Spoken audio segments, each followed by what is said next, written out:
earlier stages of the game. I think there is a bit of onus on BDD to get his mid lane under wraps and allow Clid to get around his jungle and possibly mitigate the push that Canna's going to put out, because topside is certainly more of these little engages do happen. That being said, that 20 CS gap is already here at 5 minutes. Yeah, and that's not exactly the timing we wanted. Yeah, it might even get worse. Let's look at this Facebreaker. Yeah, two-man Facebreaker. Keria in a little bit of trouble. Actually gets Haymade as well. Even going to commit the ignite. That was close.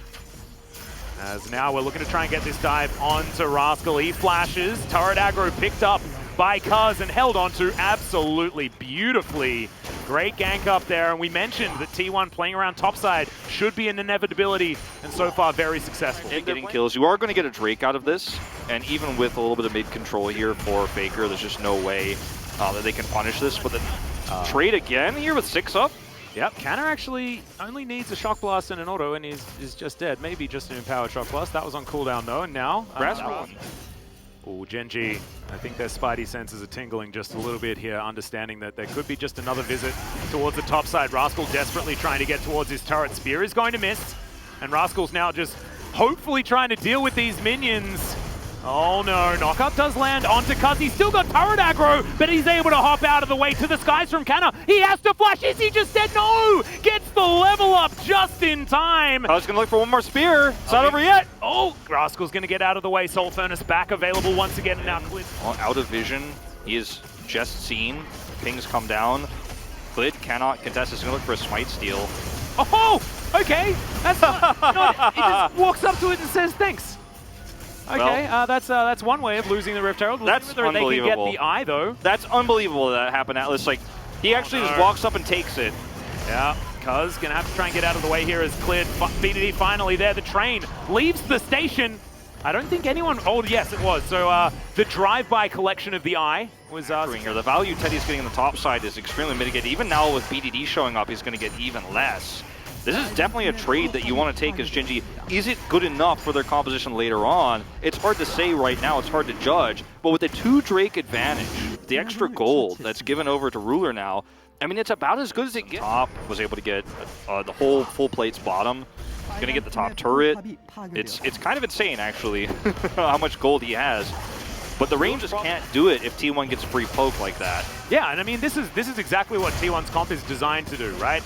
You and it gets stand around in the river like this, and but I mean, you don't need it that much. You know, we can spend a little bit of time in the mid lane or you can't be here. Yeah, Clid's just going to quick draw away. Oh, that bubble was so close to being extremely high value. Shirley, speaking of which, is going to be able to lock down that outer turret in the mid lane, and T1 now health to fight after that. I don't think the answer is yes, and they are able to dodge that spear, but they need to commit. Keria in a little bit of trouble here as Rascal rounds the corner. That is a decent sleep onto Ruler, but no one's able to follow up. Keria tanking so much damage, and Rascal not able to find the smash. Now is the time when T1 thrives, though, as Faker does find Rascal. They've got so much more sustain. Teddy, not a massive amount of mana, but see the damage? Clid getting chunked. Faker darting forward to find Rascal. They still have vision of this, and Rascal is going to get snared. He's still very tanky, so should be able to get himself out of the way, but has these health bars been taken down low enough? T1 also struggling a little bit. Teddy only has... And we haven't seen any showstoppers really do very much from Life as well. Like, I want to see the Sett get in there and actually try to put T1 out of position, because so far they kill the Devourer as well, right? He's the most pickable target right now.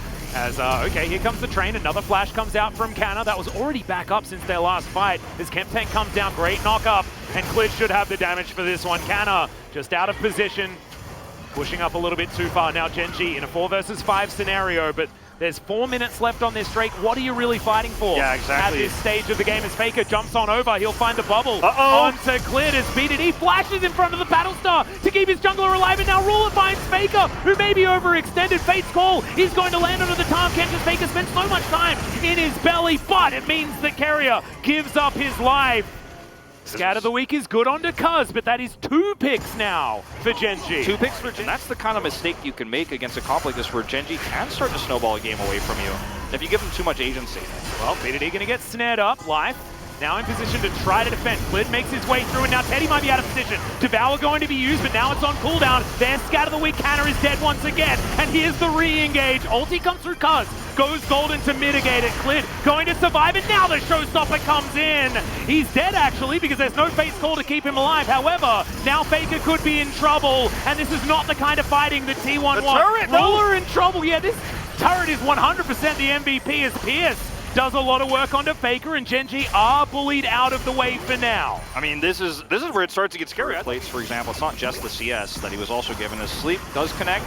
Yep, and Life is going to take a hell of a lot of damage. There's Dawning Shadow, and Fate's Call mitigates it for now, but that is so many resources. Think about if this was If this is Infernal or Ocean, yeah, it's a different story. I mean, if it's Ocean, it's like infinite mana, and then you just like get all of your health back if you can actually. However, I feel like T1 should be able to, in the late game, force impossible situations on just get the threat Baron, and then they're going to be able to turn and win a 4 versus 3 is okay. Now it's just body blocking. Spear going to connect. Ruler in a little bit of trouble. Does have a lot of life steal, so should be able to just use this wave to get himself back up. Oh no, Cuzz!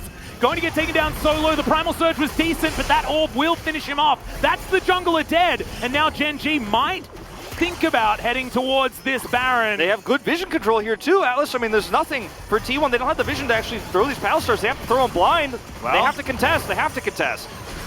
Faker will be able to get extra vision utilizing his portal jump, but 4 versus 5 is so dangerous. They are looking for a little bit of a flank, and it is just going to be taken by Gen.G. They had the Ren, they had the Smite. No way that T1 could answer, and now maybe out of position as Rascal is hurting Teddy and Keria. The two-man facebreaker is beautiful, and now Keria needs to try and get over the wall, and he spits Teddy out. He might be safe, but BDD says absolutely not.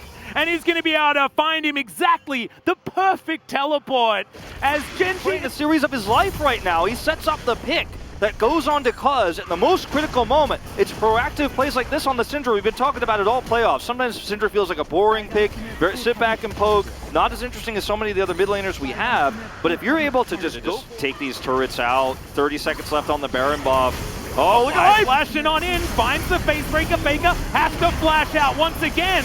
It's going to be Rascal there driving the train forward, and Faker nowhere that he could go. Dawning Shadow isn't saving anyone as Keria falls down as well. Teddy does have a fair bit of damage. There are lower health bars, but Gen.G just look inevitable right now. They look like they want to end the game right now, Teddy. Oh dear, Rascal just standing in front of him. Yes, that is a hell of a lot of damage, BDD. You have been so good this game. Cuzz and Canna against the world. Can they actually do this? But I don't think the answer is yes. Nexus turret number 2 goes down. Gen.G move to 2-0 against T1 in the playoffs. What an unbelievable start here for Gen.G, and BDD makes it happen again. Decisive plays on the Orion.